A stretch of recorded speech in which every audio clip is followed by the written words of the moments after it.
do a Fortnite episode. Okay, so Let's do it. for today's episode, this is a very hardy topic for us. This is a very thick stack of book copy here. It's a two-parter. It's episode 4 and 5 are going to be part 1 and part 2 of Don Abel, the main. Let's go.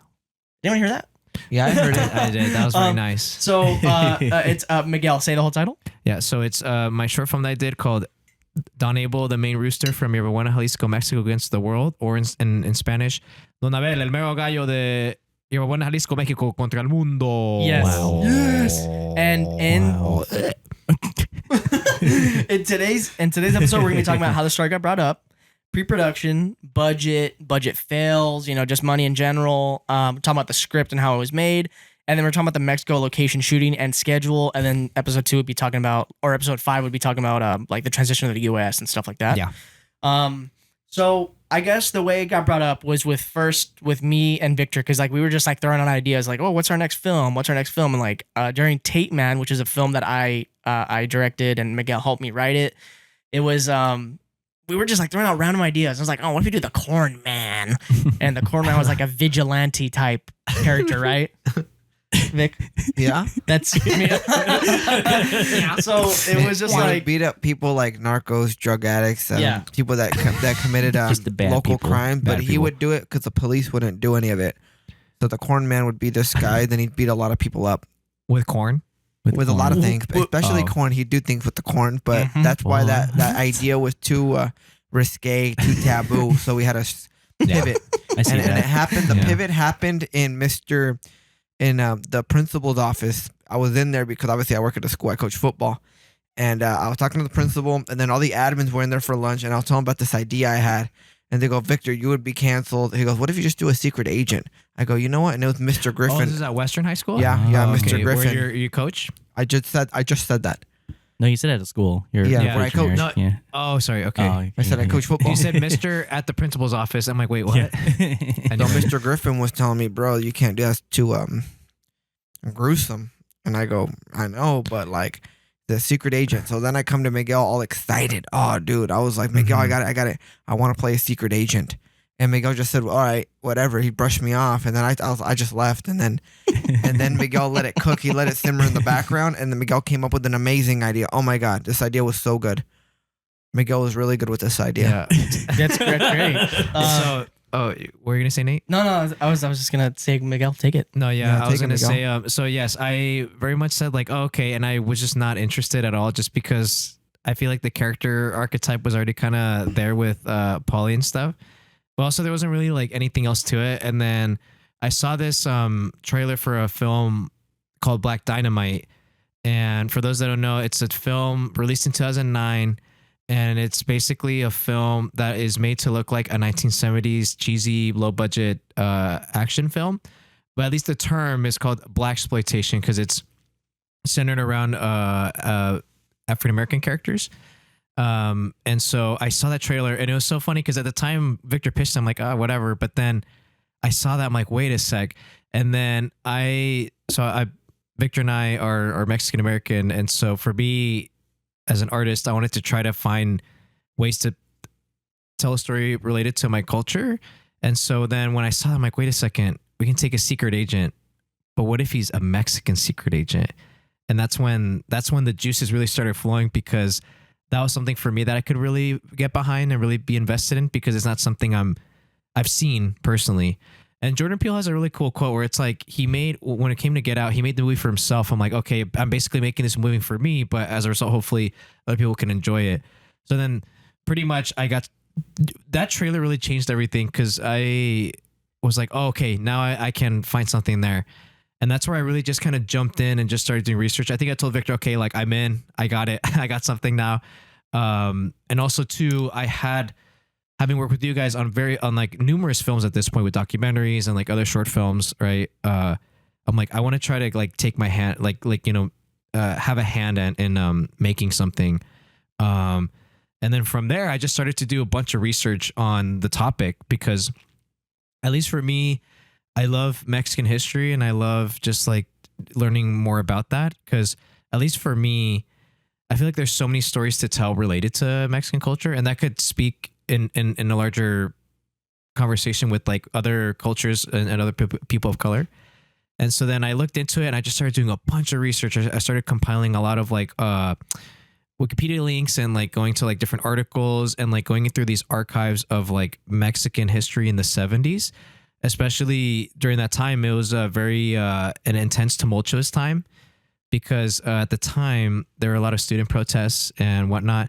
And then as I was just getting this information, the biggest thing was that, okay, was there an organization that existed that's similar to the FBI or at least similar to the CIA, right? Like, or like the biggest question is, were there secret agents that existed in Mexico? Because if this can be somewhat rooted in history, that would be so sick because then it's something we could say, this isn't just made up. Like this actually is inspired by true events.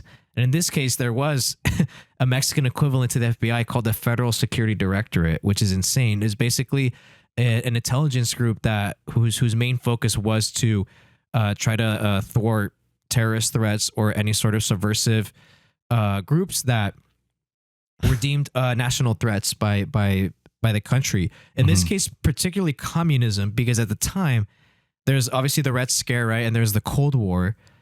That itself also trickled down to Mexico, right? So we know about the Cold War in the US, but there's also, in a way, a Cold War in Mexico in a sense because there was this communist threat that was percolating in Mexico. Right. And they did a lot of things to those students. Yeah. That is very, very horrible, gruesome, and inhumane. And that trickled into Don Abel and inspired a couple of the So what underlining things. What would you say that, how long did it take for you to get all the research? Oh, yes, perfect. So in terms of timeline, so Tape Man we had done in 2024, right? At the end of 2024. It took me, because then for me, I'm like, okay, I want to do this. I think it took me about like a month total to compile as much research as possible and like read through stuff. And I think in that time I started to write the script because then because then with the secret agent, Don Abel came about, right? I think the name was already there, right, Vic? Don Abel? Or Don no? Abel, yeah. Yeah, the name Don Abel was there, but then the character started to formulate. I'm like, oh, he's the secret agent who is whose main job is to hunt down communists because that's all based on history. Because the actual agents, what they would do is that they infiltrate student protest groups to see if there was any communist activity. Most of the time, it wasn't true. It was just them protesting the government because the government at the time was very authoritarian. They're very oppressive towards the people. But even if they weren't communists, they would still arrest them because they were also deemed threats because they were protesting against the government. Yeah, that makes sense. Right? That's Exactly. insane. So even if there was one hint of disobedience, they're like, we have to take them down. And a lot of times they would label them as communists. Right? And so that's in a way, sadly, how things are kind of relating to in today's culture, especially where it's like, just a little on the nose it's very on the today. nose. But it was, and this was actually written prior to a lot of the ICE deportations too. So keep that in mind. This was still late 2024 before things really picked up, unfortunately. So then I started writing it. So it took about I would say 2 months from January to February. I was researching and writing stuff down. And it was just fun for me. I'll say this, researching can be very tedious, but when it's a topic that you want to learn and you're interested in, it just became so fun because I was reading so much about different leaders and all these other people who Definitely. right? People who were part of these communist groups. One that I found that ended up being a big part of the story was the September 23rd Communist League. I'm like, what the heck? They were actually communists, Mexican communists. That's the thing where it's hearing it sounds hilarious because if you were to hear someone say that, you'd think that's such a silly thing, but they actually existed, right? It's crazy. It's insane. And that's the thing where I love it's when you do that research, especially if it's something related to history or even just doing research in general for a topic, you find things that you find things that just sound stranger than fiction, but the reality, I'm like, oh, what the heck? And it just kind of formed itself. And organically, then this character of Don Abel came up. And then even the conflict came up too, where it's who's he fighting against? Right. Right. And then that's how it came up. And then I wrote the script, I think in total, I wrote 5 different versions of the script. And I wrote the script in a program called. I had to do a camera adjustment. Oh, no, it's okay. That's okay, bro. Oh, no, it's all good. It happens. I used a program called Writer Do It, which my brother had. Yeah. So, and it's really good. It's really affordable, but it was really cool to be able to write the script and formulate it. And then here and there, that's when I started to talk to you guys. I'm like, hey, I think at that point, I had asked like if you guys were wanting to do it, and then We were all in All in. Yeah. because we Yeah, we no, always knew Miguel's creative direction and leadership would take us to another Yep. level. I was excited. Yeah. Yeah, me too. He said, dude, we're going to war with our flagship screenplay guy, dude. I'm telling Miguel's that worked on Moana, Zootopia, Frozen, and it's about time he came up with a story. Everybody was behind it. And Miguel's almost like the wise old owl in the group. When people need advice for art and what do you think of this lighting, this script? We all go to Miguel, and Miguel's always been the support character. And this is his time to just take the reins and shit, man. We're going to war now. This is real shit, and that's what it felt like.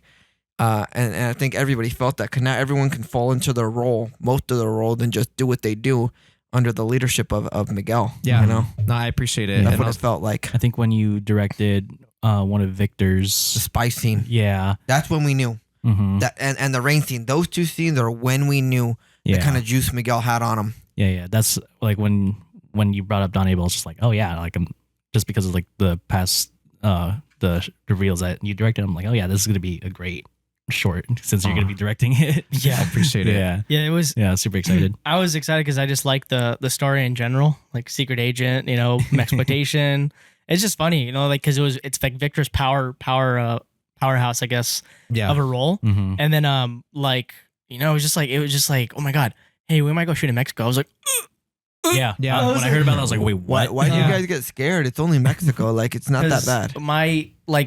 Victor Miguel had a presentation yesterday at Kessler Fullerton, and he asked me this like on blast to tell everyone. I was like, okay, I'll tell everyone. But like basically, like for me, I watch Narcos, and then I watch Breaking Bad, and then I watch my view of Mexico Yeah. is through U.S. expression, Yeah, right? exactly. So I don't have a good view. And then U.S. news outlets, they say, oh, here's what happened here: kidnap, cartel, killing people.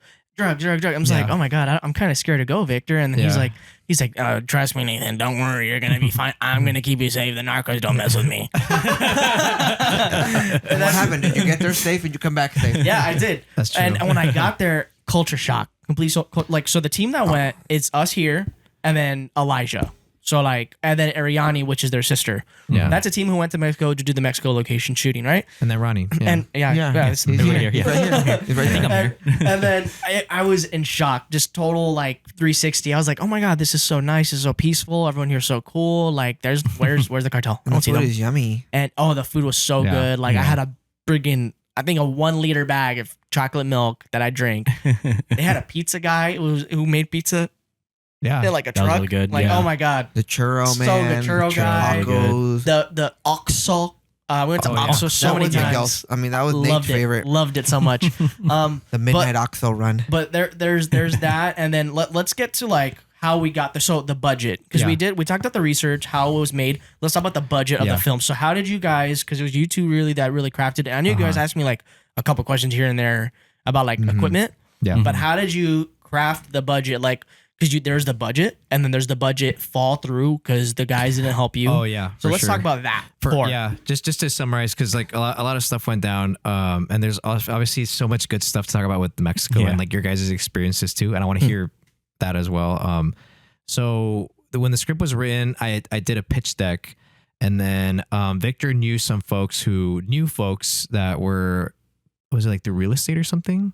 Yeah. That had money basically, and so Yeah. these guys that Victor knew, they're really nice guys, and so they're like, oh, let's hear your pitch, and then from there, if they got excited, they're like, oh yeah, we'll definitely show this to people that could be interested. So we did that, and then things kind of took a while, and then we had planned we made this Google sheet that documented all the budget, and we categorized everything. So we already, as soon as the script was done, then we started to really think about, okay, the logistics of it, right? So we're going to go to Mexico. We have to plan out how much the trip is going to cost, how much each ticket is going to be, right? And then lodging, food, all these other things.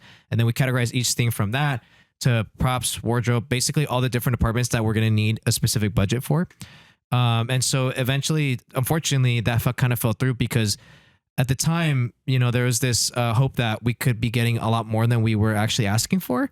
Because I think originally we were asking for 10K pretty much. Yeah. And they said, oh no, we can do more. And so that's the thing. We're like, okay, right, cool. Let's see if they do it. And then we got excited about it because whoa, if we actually have that Yeah, we added money. everything. We added like a freaking. I really forgot the name of it, but it's like the backpack for Oh, you. yeah, we to had a have bunch of less. I really forgot the name of it. I'm Steady blank. cam? Steady on? Ste- Oh, yeah, we're trying to Steadicam. add shit Oh, for I you. Like see. it was a Steadicam rig, Right. and it was like yeah. perfect. Like it was like $600. I'm like, oh, let's add that. Mhm. We're getting like a high end mic setup too. Right. And then it fell through. It was like, okay, we don't need the Steadicam Yeah. anymore. Yeah. And then Yeah. the high end mic, we just got a cheaper one on Yeah. Amazon. So yeah, like that's what happens. You just work with the punches, adapt. Yeah, You and know? Yeah. especially with budgeting too, because it's like there's different ways to fund your films. One is either through you self fund it yourself, Mm. or two through Credit card. Kickstarter. Credit card, yeah, credit card. One is Klarna. credit card. Affirm. Kickstarter, and One that's is- that's one what is I debt. did. Yeah. Two is Kickstarter. Yeah, I right? used that for Tape Man. Crowdfunding. Yep. Mhm. And then the other one is, which is I think like the big dream for many filmmakers is having producers or having Yeah, like someone someone to funds you. produce. Someone funds you, Yeah. right? Like an Yeah. investor, Yeah, investor or a small studio a funds small you, studio, exactly. which happens, you know. So yeah, And so the big lesson is that like obviously if you can't reach out to investors, go for it. But like if it falls through, you got to find other ways to do it. Yeah. And I eventually had to self fund everything pretty And much. you know, the more friends, like the more people yeah. you network with, like think about it. Like a lot of the times we do our short films, no one's paid. Like Yeah. half the time, like Don Abel is the only exception. We'll get into that Yeah. later. But like Mhm. you, no one ever gets paid. Like it's just your friends. Like we want to all Yeah. get rep. We want do to it for fun. practice. You know, Yeah. just for fun. Like it's for the love of the. Like Armin, The our love set of the designer, game. production designer, he's like, I do it for the for the cause. He The says love that of the game, the yeah. love of the game, Yeah. love for the cause. He always says that. Like he did this for free. Like he just wants to do it for the cause, and he gets more practice. You know. Mhm. And a lot of the times that's where you cut, like that's where you get your money back, and then you invest it in other places. Like you go to like, I don't know, get cool snacks for Crafty Yeah. or like whatever. I was gonna say that's Exactly. what we get paid in snacks and food. Snacks and And food. vibes. And vibes. And vibes, Yeah. yes. Like That's that- sure. Snacks, literally- food, and vibes. Exactly. That's good. Yeah. So you learn about how it failed. You learn about how the budget fell through, and then how Miguel basically self-funded it with the help of. Yes. So I would say, so Wanted to had just come out and it did really well. And I was going to self fund it anyway. Like thankfully I have a job where like, you know, I make a good amount of money. And so for me, I'm like, might as well put that money to use. Cause like, thankfully I'm not going to feel the burden of it as much. And so my goal from the beginning was like, for me, I pride myself in like, you know, making sure that, or at least my philosophy is, because I work at this in animation, I work at Disney, and I'm part of a union called the Animation Guild. Just finding making sure that you pay the artists what they're worth, right? Or at least you pay them what you can. And so for me, my goal was like, if I'm able to budget out a salary for people, I want to do that because, like you said, everyone's willing to do it for free. But for me, I'm like, if I can do it, I want to be able to do that because it's like an extra. It's like icing on the cake where you're like, wait, what? I'm getting paid like $100. Yep. Right. It's just something where it's like, oh, okay, cool. It's like people don't ask for it, but it's appreciated. Right. And I wanted to Right. do it because I know that you guys are working really hard, and at least I want to show that. But that's not to say you're obligated to, right? Because everyone's budgets are different. But because I was Right. in a position where I can have an extra bit of money, like I want to be able to share that with folks. Yeah. And Wanted to did well. I got a bonus for it, and I pretty much used most of that bonus for the film, which is, I think, the takeaway is that like, if you really want to be invested in film, like sometimes you just got to put in what you can, right? Like you gotta invest sometimes time and money and effort sure. because listen, the long run is like, we're not really making money off of any of this stuff. We're literally doing it purely for the love of the craft and for the hope that, you know, one of these films gets noticed and we start to, you know, it's like a long-term investment. So that was the goal. And so for me, I was happy to do it because in the end, like I was gonna be able to go to Mexico with you guys, Right. and film and just be able to just have fun. Cause this was also my very first experience like directing for real. And I'd done the reels that they were describing, but they're like 1 to 2 minute Yeah. shorts. Literally one scene. Literally one scene, nothing crazy, like super low stakes. But I loved the energy of it. I love being on set because animation, you just kind of sit at your desk and you just draw everything, which is cool. You have full control, but on set in real life, you're with other people. You're having to kind of deal with these interesting scenarios where it's like you deal with the environment and then seeing everyone use their craft, especially like Ronnie, like being our camera op and just being like the GOAT when it comes to that, like seeing him work his magic and getting the film and obviously like Josh, like doing the lighting and other folks doing their thing with sound and everything else. And I just love how everything pieced together. And I just love the energy. Cause like, I think for me, I just like moving around. And so being able to move around and like operate how things are are on set was really fun. And so like just that excitement of like this film was what kind of fueled me. So yeah. So, but like you said, like there are already like ups and downs already at the beginning, but like you just kind of go along with it. Roll the punches. Yeah. And at that point, I'm like, okay, I can self-fund it myself. We're done. That's it. Yeah. We took care of that. And then now we have to figure out like how to properly budget out everything. Because the original investorship would have been 35 or whatever. And then we had to like peel back a lot of stuff, unfortunately, you know, but at least it helped us be like, okay, if we're sticking to 10K, at least we need to know exactly from like, because this is what, like March or at this point, by the time we shoot in July, we got to make sure everything's accounted for. Everything has to be planned out, right? Like the crafty, like all these other things. So that way every single department has what they want, what they need. Right. Because I think when it comes down to it, it's like you have to be super organized because this is going to be a big, ambitious film. So this short film originally was going to be 25 minutes. What was that? That was not. I have me. no I idea. thought it was me. I was like, Oh, no, it's all good. broken out. Oh, no, you're good. I thought that was your tummy. We're keeping it real. Oh, that's funny. There's a ghost in here. What Speaking of which, was we're that? watching Undertone. Undertone. yeah. We're watching Undertone Wait, today. is that movie scary? Yeah. He's gonna have the popcorn bucket on his head like usual. Help! Help. Help! Help! Oh, gosh. Okay. So for the Sorry, script, continue. how many pages with the script? Yeah, so the script was like 30 pages. I think 25 to 30 pages. And it's I'm Okay. like, okay, this is a little long. Because again, as I'm writing it, like there's a lot of these without spoiling it, there's a lot of these like beats that need to happen, right? For sure. No, Basically, yeah. the gist is that I didn't even describe the synopsis. So basically, the story is about Don Abel, who's the greatest greatest Mexican intelligence agent on the planet. He's the greatest thing, and the CIA recruits him to go to the U.S. to hunt down a Mexican communist member who has stolen these files that are very important to the Mexican government. Basically, like exposing them, and he has to go. And like he's so loyal to the government because he gets paid really well, and he's really good at his job, and people love him for it. The government. And so he goes on this mission to do it. So there's all these things happening. So part one takes place in Mexico and then the rest takes place in the US. So it's about 26 pages. And then, but again, here's the thing. It's like, it's one thing to write the script. You hope that when you film it, it ends up being the same length, but no, that was not the case. And even when I storyboarded it too, that's the thing. I storyboarded the entire thing. Even then it was like 20 something minutes. Right. Nah, dude. Because in live action, it's just in It animation. ended up being long. Ended up being long. Ended up being long. Ended up being Elongated. like almost 40 minutes. Yeah. And that's including credits, by the way. So it was like probably like Credits 30, for like 20 minutes. but it was like over 30 minutes for sure. Yeah. Right. But that's the thing too. It's like in hindsight, right? You look back and you're like, okay, like there could have been ways to truncate and stuff, but It happens. it happens. Tape Man. Same thing happened. Tape Man. Right. Yeah. But yeah, so the script was there, but it was good. Once you had the script, I feel like once the script was there, like everything kind of solidified. And then obviously like, then we reached out to like people to like recruit. And that's the thing we talked about in the previous episode, right? Like how now we have like this network, but we needed this time more people because A lot more people. the script was very ambitious. There's a lot of moving parts. Obviously, there's a different location, different country, and then there's a lot of characters. I was and gonna then say just the extras itself was Yeah. a whole thing. props. There's Yeah. a prop, Props. prop Props, department. There's Yeah. set The design crew, like special 4 or effects 5. as well. yeah, Yeah, special effects, just Thanks to you Ivan. guys for just Yeah. rolling with it because it ended up being a really big thing, but also like a very exciting, very impactful for me, life changing in a way because I love filmmaking and storytelling, but I've never done it to this scale. Right. And also I'm 31 now. I just turned 30. So like the fact that like there was the exciting adventure of like I'm starting this now is really exciting because like there's so much to learn because I was very new. Like I don't know much about the camera equipment and all these logistical things that work. I've only seen it in action, like stepping back, but being involved with it was going to be a nice, cool thing. But yeah, and then things just move really quick. And then at some point, Victor started to train with Rob.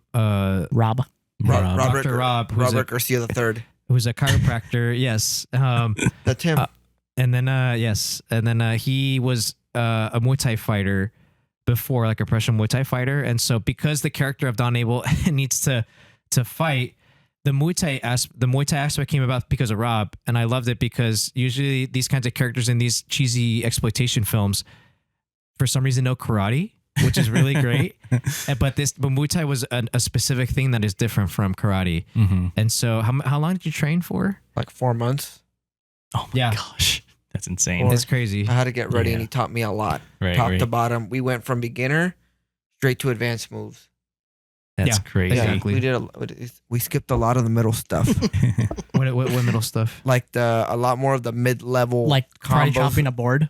No, that isn't in Muay Thai. We skipped a lot Oh, of you're that. saying you skipped a lot of the fight, like the mid-level fighting The stuff. mid level techniques in fighting. We Oh. went straight to the flying spin kick, the donkey kick, the combos, a lot of the 5-punch combos, the knee kicks to the whatever the fucking kick is when you set up a kick and then you The Superman pivot to kick? another one. No, I don't basically, know. so I use my Yeah. left. I do a low kick to the guy's knee, and I put my weight on the guy's knee off that left kick, and then I project over to kick him in the head. Oh wow, Wow. you're very strong. What's crazy to me is that you've been training to do this choreography for 4 months, 4 months. but then on set, like these guys had to learn it like on the spot in like yeah, in like Yes, an hour. yes. Probably whipped their ass. That's a good point to I bring whipped up. their ass. There are so many moving parts, and also too because we're not like like an actual like production studio, right? Right. Yeah. Like we didn't really have a producer to like go in and like be the one to like do all these logistical things. Like I had to be the one to like reach out to people. Right, And that's right. the thing that I thought was a really cool learning experience was like reaching out to people that we knew and say, hey, do you know anybody who does really good sound? Because we need to level up ourselves. Because for the most part, Right. we put on a lot of hats, meaning that like even if I was just writing or being a PA on set, like I would take on like handling boom or doing like little things like that, which is fun because especially doing indie stuff, you're not just specialized in one specific task. You go in and you do multiple things. But this time we needed people who could specialize in individual things. Obviously, Ronnie is really good with the camera, and then Nate is really good with like production stuff, but also directing himself. And so he became my assistant director to be able to help me not just with understanding the vision, but also being able to help me with other logistical things too. And then Victor, who had done his own directing and writing before with his documentary and short film, he was going to be the actor, right? And so I had to reach out to different people to say, hey, can you help me with doing grip? And that's where Elijah comes in. But we needed more grip people. And eventually we got a good crew, a good young crew, by the way, too, like crew who was like still like in their like, early to mid 20s, or like most of them are early 20s. So that was really cool because again, like for me, like I let go of that ego and to say like, these people know more about this whole world than me. I just know the story stuff, but like, I'm going to go in and try to learn as much as I can about it. Right. And so we ended up getting our crew. And one thing I did that I hope was helpful, but at least for me, I think it was important, was to like set up a Zoom call with all of the crew if possible, just to pitch them the idea. Even if I text them saying, hey, I'm working on this thing, are you interested? All of them said yes. They're all very interested. But for me, it's like, then the next step was like, how do I convince people, or how do I get people to fully understand what I'm trying to do? Right. Because at least for me, I've seen sometimes like on set where some people are like, wait, what's going on? And that's, I would say a lot of times scripts are sent out to people and they don't read it. Yep. And then you're like, wait, what was this? I'm like, if you read So the dumb. script, you would know. So dumb. I would say an So important pathetic. thing, especially working on a set, please, if someone gives you either a storyboard or a script, read it, please. Even if like your job is a specific thing, like setting up lights or whatever, knowing what the shot is just for your context helps. That way, at least it's less boring Right. for people to be like, wait, what was this? Like, oh, it's this scene Being that then does that. proactive. Being Yeah. proactive, right? So I had a pitch deck. I pitched to people. I think it was helpful because at least they start to understand what I'm trying to go for. And it just Right. helps to keep everyone on the same page, right? Definitely. And then that was great. And then from there, we can get into then actually planning the trip to Mexico. And this is where I kind of want to hear from you guys because we've been to, so basically we went to, actually, wait, before that, Victor and I went location scouting in our dad's hometown of Yerba Buena, which is where the title comes in. We went for Aunt's baby shower, right? But then we're like, let's just take advantage of that and go location scouting as well. I thought it was great. So we ended up going to a lot of locations. It was very beautiful. Shout out to our cousin Mireya for giving us the tour of the town and just being able to like go and like talk to people and say, hey, my cousins are interested in making a movie. Is it okay if we check out their house? Which, by the way, everyone there is so nice. Like they're not questioning anything. Like, oh yeah, sure. We ended up seeing a bunch of different locations for the film. But the one place that we went to first for the opening sequence, where Don Abel is infiltrating a student group.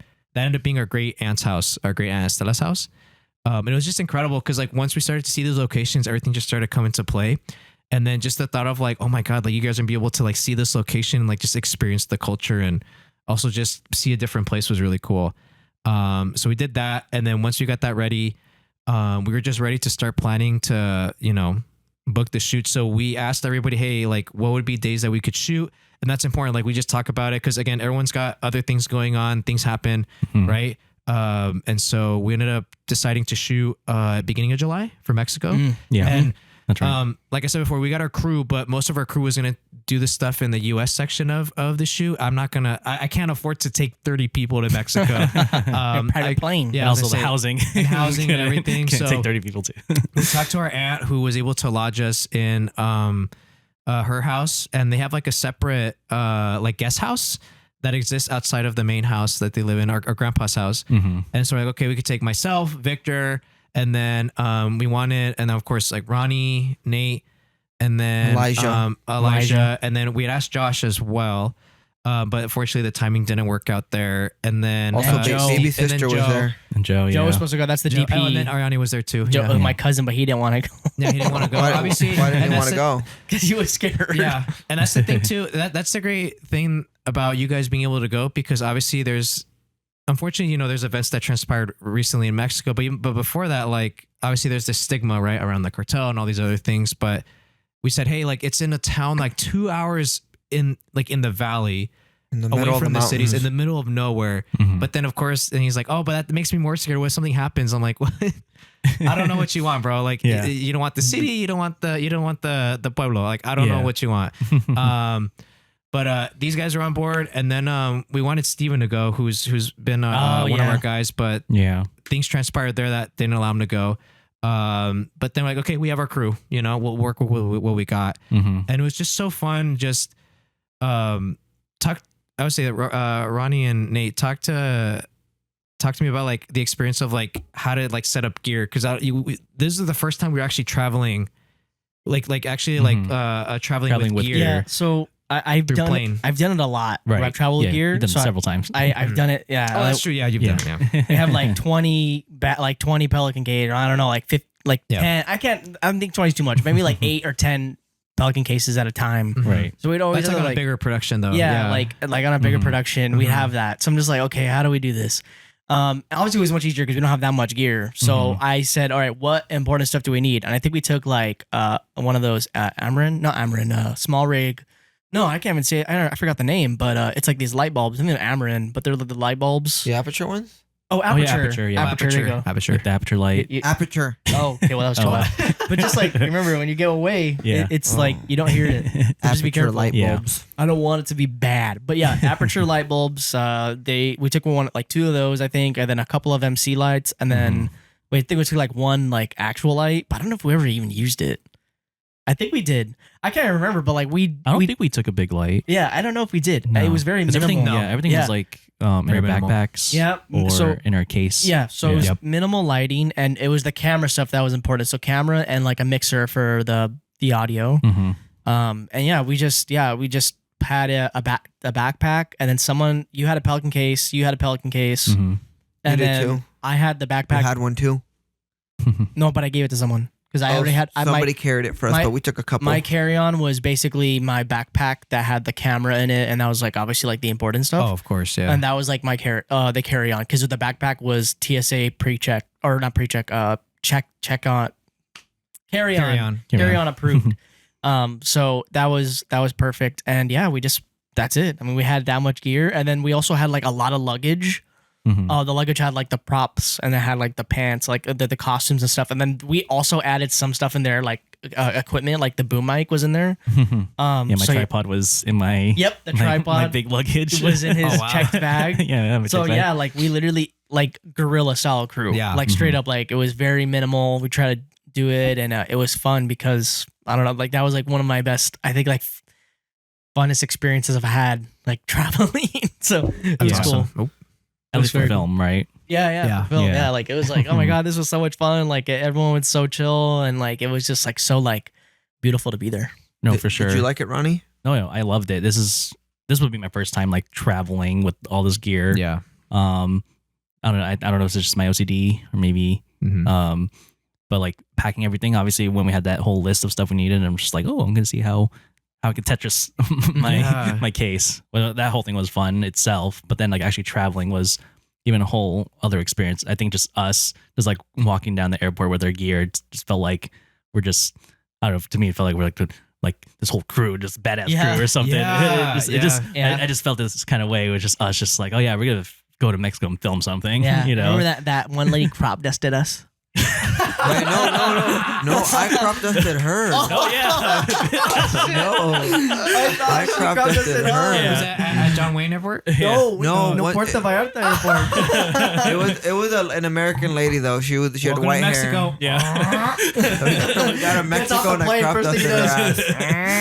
Yeah, I got a rip. I had to assert my dominance on her. Why? You didn't even know her. Hey, you did. Oh my god. I told her, "You're in my country now." Oh my god. She's in Mexico. Oh my god. But yeah, that's let's okay, what is one takeaway to lead the Mexico discussion? What's one takeaway you could have from the from being in Mexico? Like shooting in general, I guess, honestly. What's your takeaway from each of us, obviously? I think for me, it's just everybody's just so nice, you know. I know like Nate talked about this a little bit about like the whole stigma, and obviously, as rightfully so, you know, there's people who are afraid because they see stuff online, but it's just like that risk. The risk was, I mean, at least to me, like the risk was low, but the reward was like even higher, you know. I didn't even think of it, you know. I don't know if that's just a bad thing or just my delusion or whatever, but literally the only thing I thought about was just like, oh, a trip to Mexico to film with my friends, let's do it, you know. And obviously I'm grateful for Miguel to like fund the whole thing, and it's just one of the best experiences I've ever experienced, you know. Yeah. So I would definitely go back if we're ever doing like a sequel to Don Abel. Right. Yeah, no, so I would love to go back. Yeah. That was too much fun. It's so fun. And Miguel, what would be your takeaway? That's good. I feel like there's so many takeaways. Pick one. Yes. One. No, for me it would be like just how grateful I was just to be like surrounded good. by you guys. And- and that was a moment with Miguel. Go ahead. No, you're good. That was good timing. For me, the biggest takeaway was just like how appreciative and like just how great it was just to be filming with you guys, and just being able to just like say like, wow, like just to make this movie, right? And to be able to not only work with you guys, but to kind of see your guys' reactions to things, and also just for you guys just to like the fact that you're saying it was such a great time, like really means a lot, just because I was under a lot of stress just for myself, because I put a lot of pressure on myself to make sure that this movie was good. But the biggest takeaway was just being able to just enjoy the moment, and just being able to visit Suzuki, right? And also being able to see my mom and our sister, Right. And like introduce you guys to our relatives, and also just introduce you guys to the culture, right? Everyone's so nice.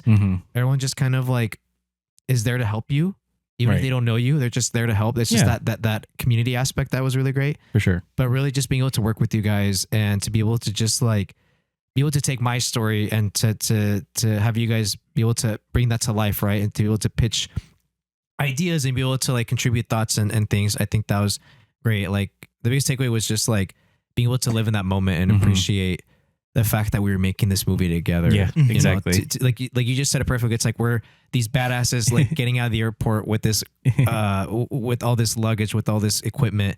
It just felt so legit. Right. It felt Exactly. incredibly legit. And the fact that like I couldn't have done it with anybody else, you know? So It was I amazing. appreciate it. Like even if forget the movie, just being able to work with you guys was just for sure. incredible. Yeah. I think that's the biggest thing. Yeah. Yeah. You know, it's it was really magical. It was great. I guess for me, I don't know. There's so many things. I was like first like excited to go, because like when I was like, okay, I'm gonna go, I was like really excited. I was like, this is gonna be so cool. I've never been to Mexico. This is gonna be like so great, because first we never traveled as a group, as friends. We've always just been like, we just never did, and it was never a natural thing. But this one was kind of like, oh my god, we have to go, and we have to go film. And like, you know, the shoot days weren't even that intense. Like there'd be some days, like I think it was only like one day where it was like really intense. The last day. Yeah. The last day. We'll get into that. Because, you know, horses and stuff. But like basically like most of it was just like we'd shoot for 3 hours, 4 hours, and then go hang out the rest. Like go to It Oxaw, was so great. go to Yeah. Suzuki's house, or like just like whatever. Like it doesn't matter. Like we're just Have having fun. fun. Like Mhm. I bought a cool cowboy hat, and that was really cool. That's the one I wore in the movie because I played a character. Yeah. Yours truly. And that was like really beautiful. But I think my biggest takeaway was just like being able to travel with my pals, because that was so like nice and relaxing. And like it was funny, like in the room that we slept in, it was me, Ronnie, and Vic. And every night God. before bed, we just talk like randomly. Yeah. Like, Yeah. and we're all separate beds too. So like we're not cuddling, but like it's one. Unfortunately. But it was like 3 twin beds, and like one's on one corner, and that was Victor. I'm on the other corner, and then Ronnie's like By the window. across. Yeah. And it was just so funny because I'd wake up, I'm like, hello, and I see Victor.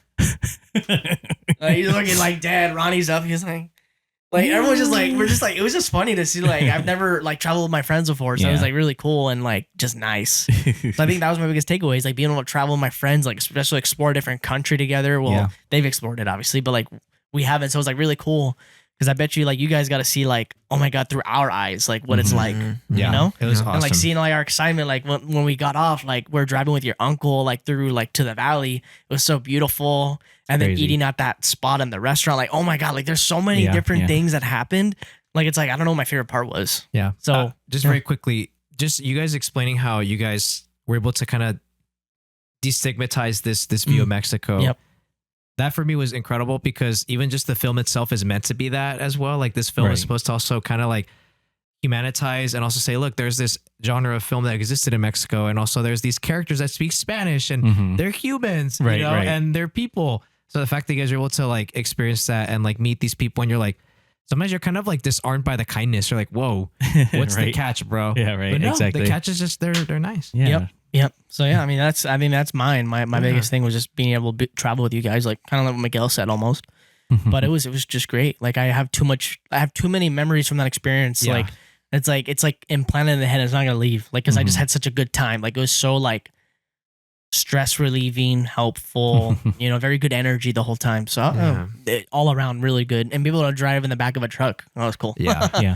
No, That was cool. That's not the biggest takeaway, since Yeah. you can't do that here. Yeah, and I lost my hat. Yeah, but I got it back. it flew off, and Victor didn't Oh believe my us. And gosh. you see the hat sitting in the back of the street. That was cool. Oh my gosh.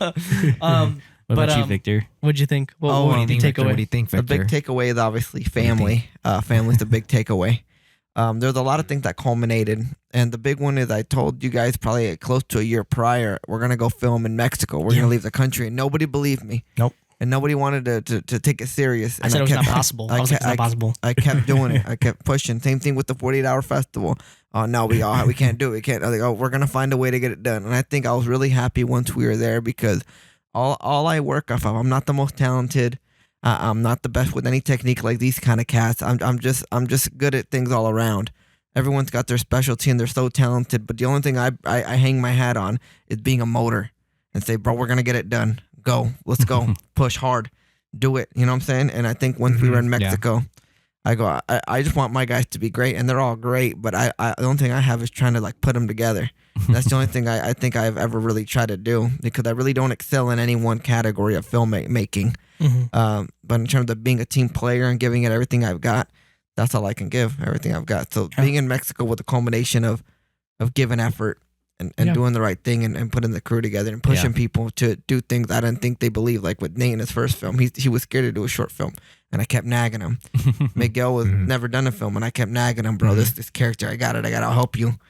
Yeah. And that's the only thing I really can do, is just try to get people to be better, because Good. they're more talented than they realize. They're way more talented than me, to be honest. And that's why you're a coach. Yeah. Oh yeah, You're a no. coach. Props to Victor, because like even just the idea of like, oh, here's a secret agent. Okay, whatever, and then that was it. You know. Yeah. So thanks to Victor for like pushing us and pushing us to do things that we didn't expect to do. Because even when I was starting to think of the idea, like I wasn't even thinking of shooting in Mexico. I just wanted to shoot like one specific location, just make it shorter. But Right. once that came about, I'm like, you know what? Yeah, I think that'd be so sick. I Yeah, said, no, I that's- didn't think it that's was not good enough. possible. I didn't think said- it was possible, to be honest. I told you guys it is possible. Just, my philosophy, and for everyone out there, and you can note this, write this shit down, It's just, and I learned it from a great mentor of mine named Dan Davidson. Dan Davidson. Oh, Yeah, Dan he Davidson. said we just find ways, and that's what he lives ways on. to do it. He doesn't give a fuck what's going on. He just says, Vic, we're just gonna find ways. Do it. I'm gonna find a way, and Love there, and that. you don't gotta get caught up in nothing if that's your philosophy in life, Mhm. right? Next thing we have, I keep telling these guys we're gonna make a feature film. Like, oh, it's far away. The way that I go, no, we're gonna find a fucking way. Mhm. And, Yep. and they didn't believe me at Don Abel. They didn't believe me in 48 Hours. They didn't believe me on the first film. But mark my words, we're gonna make a feature film because we're gonna find a way. We find a way. We're gonna Yep. put our hand in the cookie jar. They might think I'm full of shit now, but we're gonna find ways. That's all we do. Let's do it. Let's do it, Victor Baltazar. And we don't know when. It's not a matter of if, it is when. Victor John F. Don Kennedy. Abel Wow. Baltazar. Wait. Oh, but then I acted in the John film Kennedy, too. Did you say that? Oh, Wait, did he say that? wait, what? Victor was quoting John F. Yeah, Kennedy. it was John when F. he was Kennedy. when he was talking about the space, the moon landing. Oh, it's not a matter of if, it's a matter of when. Yeah, Okay. yeah. He said that. True makes true sense. quote. I don't Okay. say things that aren't true. I know sometimes things that I say are a little bit grand and Well, over the top. we're your fact checkers, you Yeah. know? Yeah, but also I've been telling people stories of shit, and they're like, "What? That didn't happen." I go, "Bro, that's just my life. Like, of course I went to Mexico and beat up communists. Now the context does matter, but I didn't lie to them. Well, the context does matter. It is important. Yeah. But like, I didn't lie. Did I lie? I went to Mexico and I beat up communists. Communism. Yep. Or you beat up kids. I think that's No, I Yeah. beat, they were communists. They weren't. kids. Then I'm not. You said I'll arrest. Your character says I will arrest you even if you're not communist. Oh no, but no. Listen, bro. I Typical- will go to Mexico. typical communist. Yes. And then I also beat up communists. I didn't say communists in Mexico. All right. Okay, so we're nearing the end of the podcast. Let's talk about one more thing in Mexico, and that's the shooting schedule. Because I know I talked about it a little bit, Yeah. but like now, Yeah. Is this really going to be a two-parter, Don Abel? yeah, dude, Yeah, absolutely. Episode 5 is wow. going to We're be almost about there, yeah. transition No, to 'cause we US. got a lot to talk about in America. So yeah, Yeah. what was your question on here? Is so the it's the shooting in Mexico? schedule in Mexico. Shooting schedule in Mexico. Yeah. Do you Okay. want me to? I did some of the stuff just because I knew the location, but it's up to Miguel. Miguel did the most of it. I just helped out with a switch at the end. No, yeah, for sure. So I'll say with the shooting schedule, it was going to be very tight.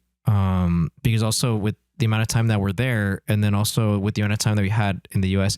The U.S. stuff is a whole nother thing, which I'm excited to talk about because there's a lot of things I'm reflecting on. But shooting schedule wise, we had 3 days to shoot, which is ironic considering how in the U.S. we had 2. But that's a whole nother story. Yeah. I take accountability for that, by the way. It's okay, Miguel. It's your first time. It's my first time. It's my first time. I'm sorry.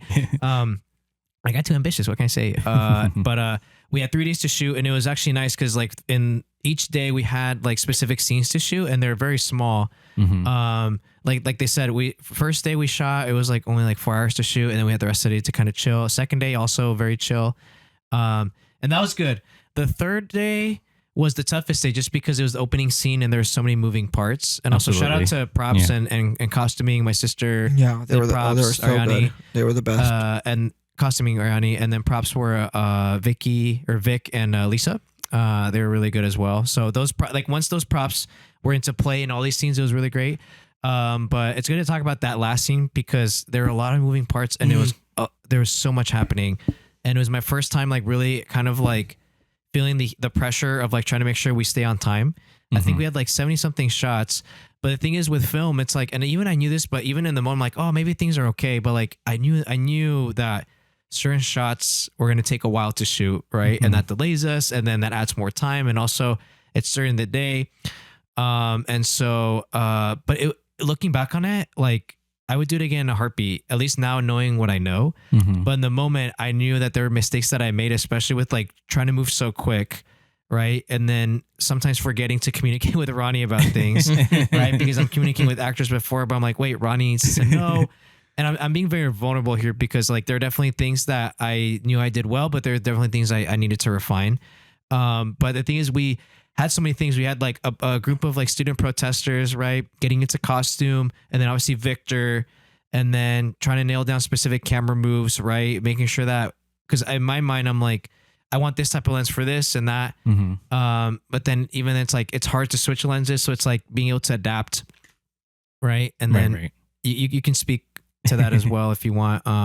But it was great. And then we dealt with horses too. There's a scene with horses. Wild animals. And then that was Oh, also another animals, thing yep. too. And then also family members showed up, and I'm like, and then one of them, Oh yeah. And the rain. yeah, and then the And it rain. rained. Yeah. And all these things. And I think it got to me in a sense because at least in the moment, I still wasn't buying into this philosophy of like live. You just got to let live action kind of like, you just kind of have to let life happen Yeah. and adapt to it as opposed Exactly. to letting life adapt to you, Right. you know? Because I had everything boarded out. That's the thing. Like I was very much sticking to the boards. But then, I remember Nate was saying like when it rained, it literally rained during a scene where it shouldn't rain. And then in my mind, I'm like, I think because again, all this pressure and like to try to do good and like trying to make sure things worked out. Right. I'm like, it can't rain. Like it just looks weird. Right. And then Nate had a really great solution. Where he's like, well, just have Don Abel say like, oh, it's raining. And I'm like, well, that's it. But I think in that moment when you're dealing with so much shit, Right. and again, me too, like for me, I'm still learning how to like be able to like handle these kinds of situations better. But in the moment I'm like, I don't know what to do. And then Nate's like, well, just, I'm like, yeah, that's great. Pinche Right? lluvia, güey. That's what he yeah, said. exactly. Yeah, he's Yeah, just yeah. fucking rain. And it actually worked out way Llegó la better. pinche lluvia. Right? And so That was the line. yeah, Oh, exactly. It's okay. well, It's okay. It happens. You're just translating it. But Yeah, yeah. But thank you though. I appreciate it. Thank you. And then well, it's nice to share these things because like on set, there's one thing to think about how a movie is done in your head, but then when it's done in real life with people, right? You also got to be mindful of like other people. But in that moment, there was so much happening, and there were moments where I kind of let it get to me, but there were moments where I had to just reel in and be like, okay, You just you gotta got do it. this. Yeah. You just got to do it. Like you just have to force yourself to just get it done. Mm-hmm. Right? Because in this case, we had a time limit, right? And then Yeah. there's other extraneous factors that that also had a say in it. But at the end result, it turned out pretty good. But in that Worked out. moment, Yeah. it was just, oh my god. Afterwards, I just felt like complete shit because not one because of myself. Like I'm so hard on myself. Mm-hmm. I'm like, oh no, like you guys aren't having a good time because we're dealing with all this shit. But realistically, I don't think that was the case. It was me putting that in my head and be like, oh no, these guys hate it. Like I made this a really terrible experience. But I think in the Right. end, it's just we were just tired, right? But I think just hearing you guys say that you had a good time means a lot because I think in the moment, like, oh no, like I made this a really bad experience for you guys. Oh yeah, no. Those bad experiences are just stuff that are supposed to happen. It happens. You know, it Yeah, happens. It's a film. film It's never, fest. if the film is perfect, there's something wrong. Yeah. Yeah. Right. If exactly. it perfectly, that means we missed something. You know, Uh-huh. there's a saying that the more that goes wrong on set, the better the film. Probably. Probably. I can believe that. Like for the Jaws. most part. You know Jaws? Oh yeah. Open jaws. Oh, That, Jaws. that was a mess. I The had- shark look- is broken. Yeah. The arc didn't work. That's crazy. It didn't. It didn't know diddly squat. No, I didn't know diddly squat, but yeah, I mean that happened in Mexico. Like that, it as much as it like was so stressful, but it came out to be really nice and cool. Mhm. And yeah, I mean, is there any last thoughts On on that, Oh. no, let's just wrap up and get ready for episode 2 because No, we're gonna. Oh, you got one? I just want one little thing. Yeah. Yeah. Oh, yeah. I have one too. I You go think the first. biggest thing too is that if shit goes wrong, take accountability for it, but also lean on your team and say, hey, listen, like, like what do we do? How do we condense this, or how do we Mhm. figure it out? exactly? And so thank you to Ronnie especially because him and I are working very closely together, Yeah. and like you're moving the camera around. you're I'm telling you where to go here, Yeah. and at least now I know how to better communicate stuff. But that's the thing too. It's like even though in the moment I didn't enjoy it, I needed that to happen because sometimes you need a good kick in the ass to be like, okay, For now sure. you know how to do these things Yeah, better. Exactly. And I'm more excited to be able to do these things now because now I know how to do them in a way that will benefit you more, give you a Right. better experience, right? But also just be able to handle these things well. Make things more and- efficient. Yes. Yeah. And then shout out to obviously our families, right? Our Tia Toña Mhm. for housing us and being so gracious. Obviously our yeah. Tio Toño for driving us, right? And then to Suzuki, Julio. Tio Julio, right? Yuki, For- Oscarine, his friends. yes, pretty much the rest Yeah. of them. Yeah, they were just so great, and then a lot of them were in the movie, or all of them were in the movie, which is awesome. And Alejandro, we gotta thank Alejandro for making a cameo. Rocío. Yeah. Sorry. No, sure, that's fine. You don't Oh, want to. yeah, Huh? Never mind. it's okay. I didn't expect you to say that, but that's okay. But yeah, no, thank you to everybody Yeah. for making it happen. And Oh, That's- last one. Catering by Tacos del Toro. there we go. Yeah, Yes. yeah. Syria tacos were catered on set on the big shoot day by Oh, yeah, that's right. El Toro, who makes birria tacos with cheese and without cheese in Mascota, That's great. Jalisco, Mexico. Only on Saturdays. Oh my God. 7 a.m. Oh, yeah. 3 p.m. Check them out. Awesome. And the one thing we didn't really talk about during the shoot there was that we hiked for one of the scenes. That's Oh, yeah, that was- that was insane. Yeah. That was Hey, crazy. we'll touch up. I think we should still start off a little light in Mexico on the next podcast and go straight to Absolutely. America. Yeah. Okay, we got we the could have said that hike. off record, but The hike yeah, to that's church. good. No, He's because planning let them all know what's coming up. Check out the second part of this episode. We're gonna talk a little more about Mexico and the U.S. Make sure you come back, check it out, like, comment, subscribe. Come on now. But yeah, okay, that's it. I guess for me, my last thoughts is don't let little hiccups get in the way of making something beautiful. Because one day you're gonna have a lot of hiccups, but that's not gonna stop you from making it. Tengo hipo. That's it. We're cutting there. We'll see you on the next episode.